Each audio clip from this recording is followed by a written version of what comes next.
The biggest thing about using your spices to get your vitamins or your minerals or your nutrients from is that you have to do a lot of cooking. And lately I've been using my nutritional yeast, which is full of the B vitamins from B1 all the way through to B6, B9, B12, all those good vitamins. But you have to cook with it because it actually, well, actually, you can put it on top of in the place of cheese when you're making spaghetti. You can incorporate it into fish cakes, anything like that, which I've showed some previous videos. But the point is, what I'm trying to make is that when you have to get it through your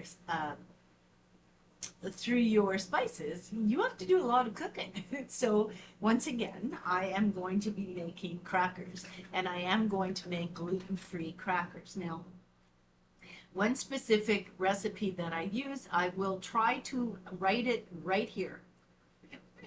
So, and I'll try to keep it on there for as long as I can.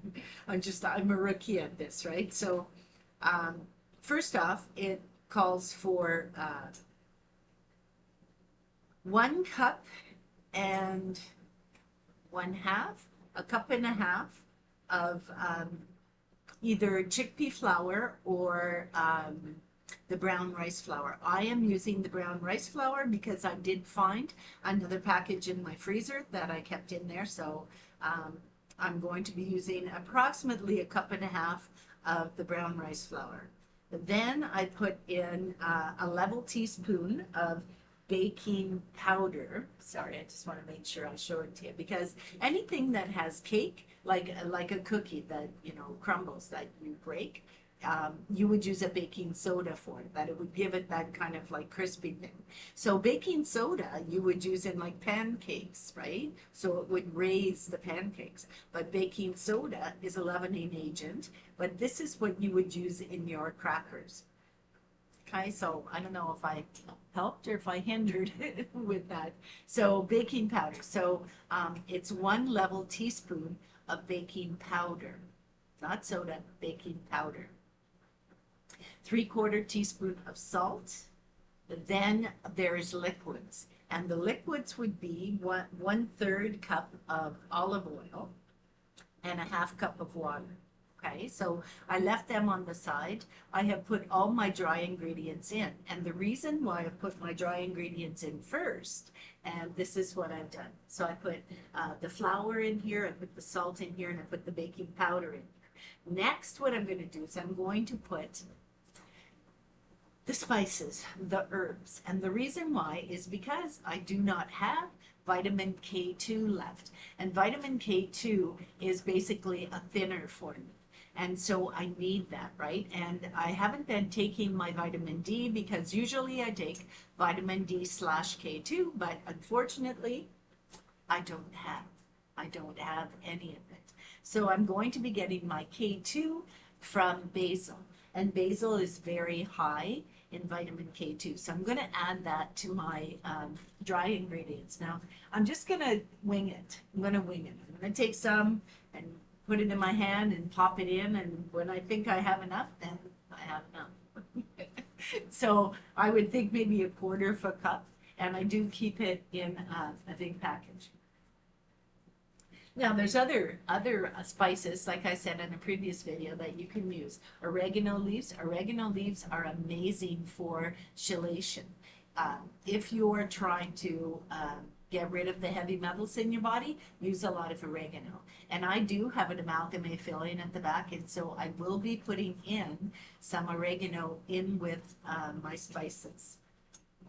Rosemary leaves are also very, very, very good for getting rid of the heavy metals in your body, but they're also very nutritious. So you can use rosemary or you can use Italian spice, which is kind of like a mixture of all of it, right? So normally I just use this, but today I put in the basil and I'm going to definitely put in some oregano.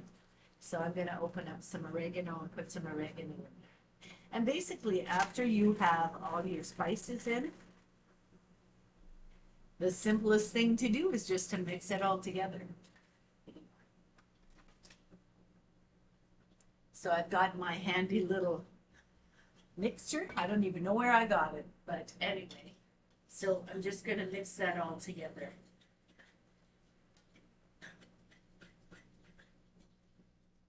And when they're cooking, they smell so good. They smell so good. So I'm going to put a little bit more oregano. I might just use the rest of the package. There's only a little bit in there, but I have to make crackers because I don't have any bread. I don't have any sourdough bread. So yeah, so crackers are just as good to eat with your eggs. And that's what I like to put. Okay, so now, and I'm going to put some more basil in there because basil is chock full of vitamin K2 and I need it. So I'm going to add a lot of spices. Now, did I tell you the dry ingredients that you would have to put in 3/4 teaspoon of salt? So I've already done that. So all my dry ingredients are mixed in. I've got my oven preheated to bake. And now I'm just going to add, first I'm going to add my 1/3 cup of oil, and it is extra virgin olive oil. Okay, so I have that. And then I'm going to add my 1/2 cup of water. And I use water that I boiled and cooled down. So then basically all you do is just mix it together, roll it up. And I like to let it set for a little while. And then you just roll it out. And I have a rolling pin and I cut it in long squares like crackers. And that's it. That's it. That's all. That's all she wrote. Cut it in long squares, and I actually use parchment paper to oh, there, it's heated. So I use parchment paper to put it in the oven. I don't grease a tray and flour it. I just use parchment paper. It's just a lot easier. You know, it's a lot easier. And I always decide to do this at night. I don't know why. I don't know why. And you know, the truth is I don't have insomnia. I sleep like a baby.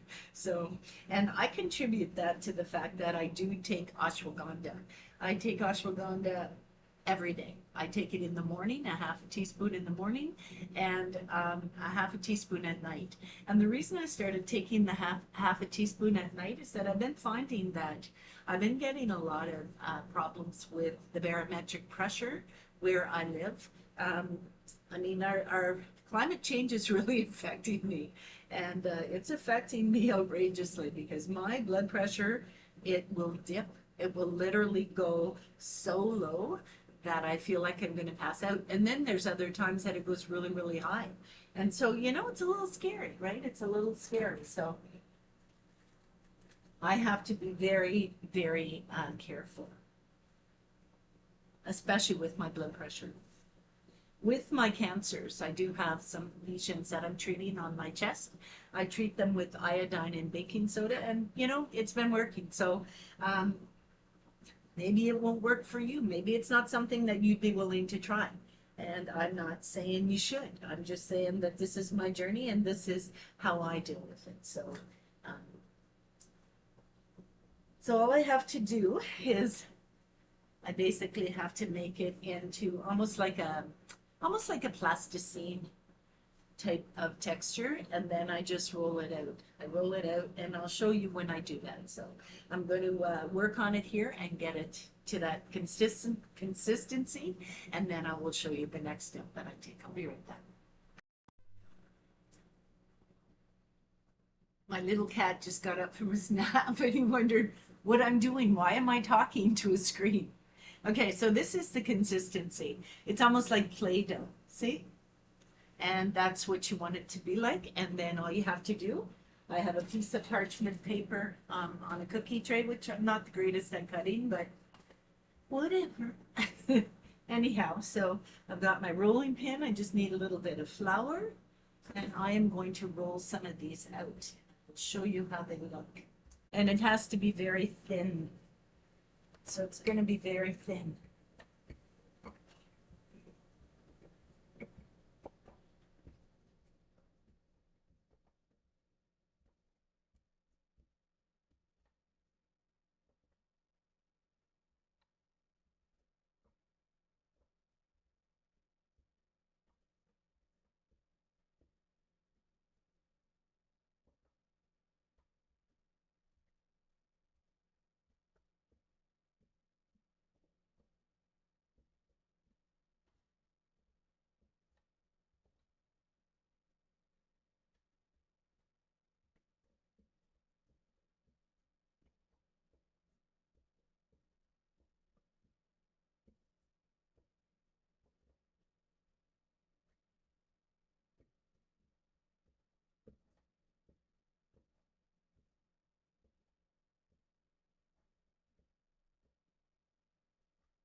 Now let's just cut. That's why it takes me so long to do it, because I try to cut it so it's like perfectly even, which takes a lot of work. A lot of work. Okay,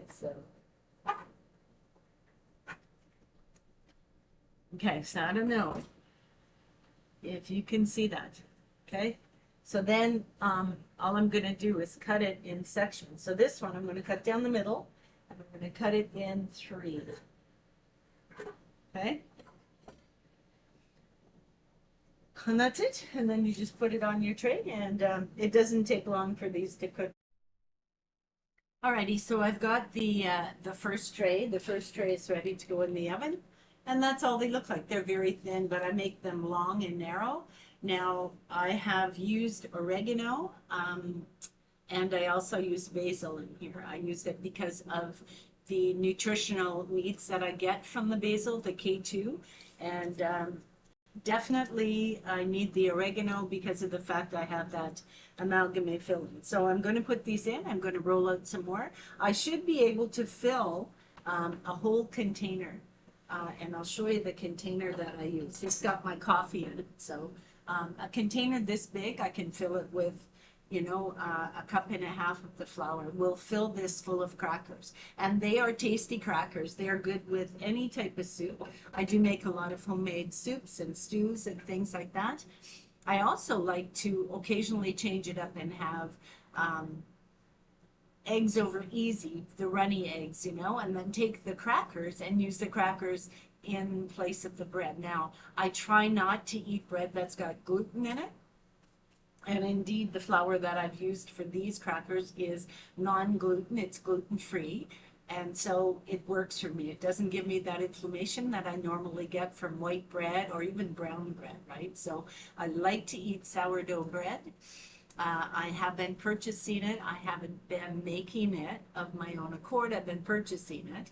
But it's the little things that matter, right? So at least I'm trying, I'm attempting, and I am in survival mode here. I do live on a budget, very tight, strict budget.